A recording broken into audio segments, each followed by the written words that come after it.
आज की वीडियो में हम बात करने वाले हैं डायबिटीज़ के बारे में, जिसे हम आम भाषा में शुगर की बीमारी भी कहते हैं। हम जानेंगे इसके साइन एंड सिम्टम्स, यानी कि आप इसे कैसे पहचान सकते हैं। तो उससे पहले हम जान लेते हैं कि डायबिटीज़ होता क्या है। देखिए, जो भी हम खाना खाते हैं उसमें ग्लूकोज होती है, यानी कि उससे ग्लूकोज बनती है और ये ग्लूकोज हमें एनर्जी प्रोवाइड करती है। लेकिन ये ग्लूकोज एक लिमिटेड अमाउंट में ही हमारी बॉडी में होनी चाहिए। अगर ये ज़्यादा हो जाती है तो हमें प्रॉब्लम हो सकती है। तो इसे कम करने के लिए हमारे पैंक्रियाज से एक हार्मोन निकलता है जिसका नाम है इंसुलिन। ये इंसुलिन ग्लूकोज को ग्लाइकोजन में कन्वर्ट कर देता है, जिससे हमारी बॉडी में ग्लूकोज का लेवल कम हो जाता है। तो हम पहले जान लेते हैं कि डायबिटीज़ कितने टाइप की होती है। लेकिन नॉर्मली डायबिटीज़ दो टाइप की होती है, टाइप 1 एंड टाइप 2।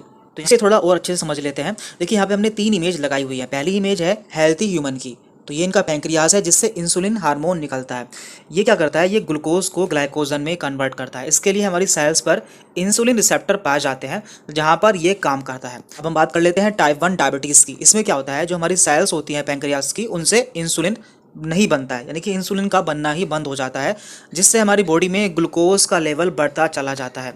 लेकिन ये बहुत कम होता है, यानी कि ये 10% ऐसा देखने को मिलता है और ये मैक्सिमम बचपन से ही, यानी कि शुरुआत से ही हो सकता है। अब हम बात कर लेते हैं टाइप 2 डायबिटीज़ की। इसमें क्या होता है, इसमें हमारा इंसुलिन तो बनता है, लेकिन जहाँ पर हमारी सेल्स होती हैं कि हमारी सेल्स पर जो इंसुलिन रिसेप्टर होता है ये सही से काम नहीं करता है, या फिर ये सेल या रिसेप्टर इंसुलिन के प्रति रिस्पॉन्ड नहीं करता है, जिससे हमारी बॉडी में ग्लूकोज का लेवल बढ़ता चला जाता है।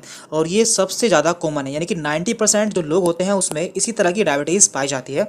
और आज की वीडियो में हम इसी के बारे में बात करने वाले हैं, यानी कि इस डायबिटीज़ के होने पर क्या क्या साइन एंड सिम्टम्स देखने को मिलते हैं। हम बात कर रहे हैं टाइप 2 डायबिटीज़ के साइन एंड सिम्टम्स के बारे में। तो उसका पहला सिम्टम है पोलीयूरिया। तो इसमें क्या होता है, इंक्रीज यूरिनेशन, यानी कि ऐसे व्यक्ति को बार बार पेशाब करने के लिए जाना पड़ता है।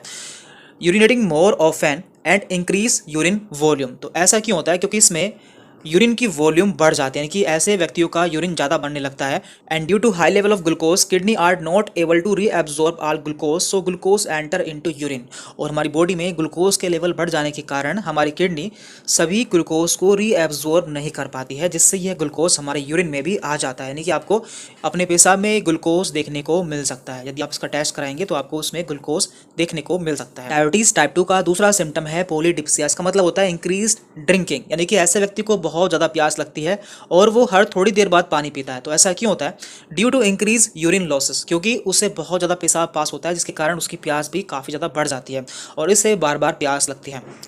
का तीसरा सिम्टम है पॉलीफेजिया। इसका मतलब होता है इंक्रीज कंजम्पशन ऑफ फूड, यानी कि ऐसे व्यक्ति को बहुत ज़्यादा भूख लगती है और वो बार बार खाना खाता है। तो ऐसा क्यों होता है, due to decrease insulin sensitivity, insulin sensitive cell are not able to across glucose access glucose leading to increase hunger. तो ऐसा इसलिए होता है क्योंकि जो हमारी बॉडी में इंसुलिन सेंसिटिव सेल होती है उनकी सेंसिटिविटी कम हो जाती है, जिससे उन्हें ग्लूकोज के बारे में पता नहीं चल पाता है और हमारी भूख बढ़ जाती है। तो ये इसके 3 मुख्य सिम्टम है, polyphagia, polydipsia and polyuria. Then यहाँ पर है फैटिक। इसका मतलब होता है थकान। तो ऐसे व्यक्ति को बहुत ज़्यादा थकान महसूस होती है और उसे ऐसा लगता है कि उसकी एनर्जी बहुत कम हो चुकी है। तो ये डायबिटीज़ का एक बहुत ही कॉमन सिम्टम है। तो ऐसा क्यों होता है, due to increase glucose level and decrease insulin sensitivity, यानी कि हमारी बॉडी में ग्लूकोज का लेवल बढ़ जाता है, जिसके कारण हमें काफ़ी थकान महसूस होती है। तो ये भी डायबिटीज़ का एक बहुत ही महत्वपूर्ण सिम्टम है। इसके बाद है वेट लॉस, यानी कि ऐसे व्यक्ति जिन्हें कि टाइप 2 डायबिटीज़ होती है उनका वेट भी कम होना स्टार्ट हो जाता है। देखिए, ऐसा क्यों होता है, क्योंकि जो इंसुलिन होता है उसका काम होता है हमारी बॉडी में फैट और लिपिड का फॉर्मेशन करना। यदि हमारी बॉडी में इंसुलिन सही से काम नहीं करेगा या फिर इंसुलिन की सेंसिटिविटी कम हो जाएगी तो हमारी बॉडी में फैट का फॉर्मेशन भी कम हो जाएगा, जिससे हमारा वेट भी कम होना स्टार्ट हो जाएगा। तो ये भी एक महत्वपूर्ण सिम्टम है डायबिटीज टाइप 2 का। इसका अगला सिम्टम है विजन चेंजेस, यानी कि हमारी आंखों की रोशनी में भी चेंजेस हो सकते हैं।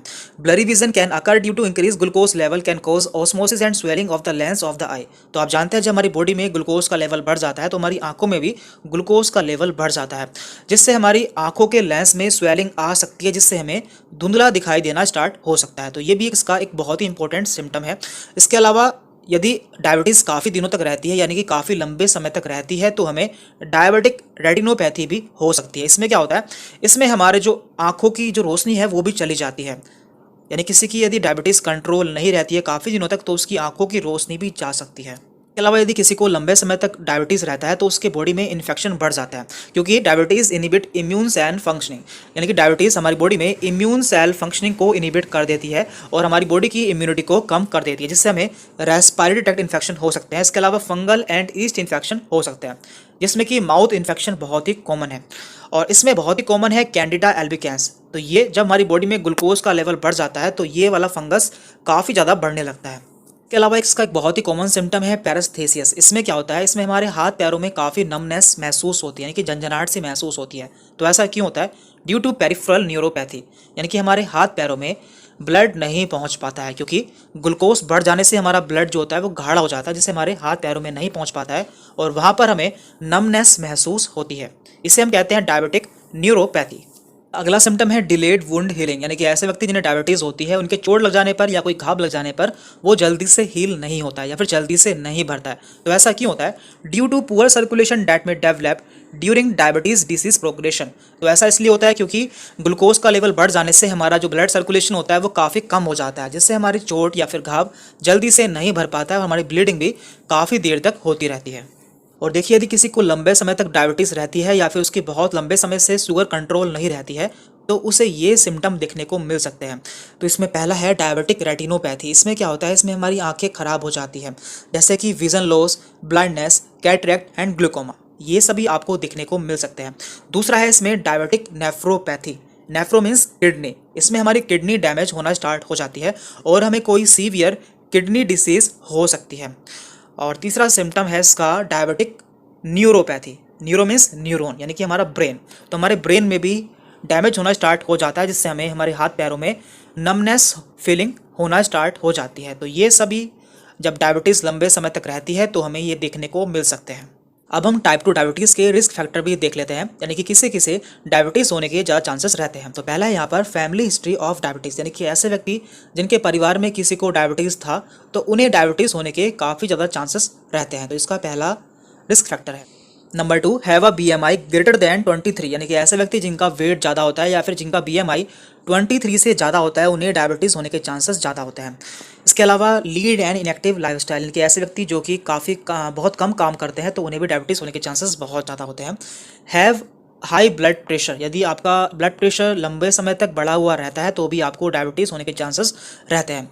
Have abnormal blood cholesterol lipid levels, यदि आपका कोलेस्ट्रॉल या फिर लिपिड लेवल एबनॉर्मल होता है तो भी आपको डायबिटीज़ होने के चांसेस होते हैं। Have a history of gestational diabetes, यदि किसी महिला को उसके प्रेगनेंसी में डायबिटीज़ हुआ था तो उसे डायबिटीज़ होने के चांसेस रहते हैं। Are greater than 40 years old, यानी कि ऐसे व्यक्ति जिनकी उम्र 40 साल से ज़्यादा होती है उन्हें डायबिटीज़ होने के चांसेस रहते हैं। तो ये सभी रिस्क फैक्टर हैं जिसके कारण डायबिटीज़ हो सकता है। तो आज की इस वीडियो में इतना ही था। यदि आपको कोई डाउट रहता है तो आप हमसे कमेंट करके पूछ सकते हैं। और यदि आपको डायबिटीज़ है तो आप उसे घर पे कंट्रोल कैसे कर सकते हैं उसके लिए भी हम जल्द ही वीडियो अपलोड करने वाले हैं, वो आपको जल्द ही मिल जाएगी। Thank you very much.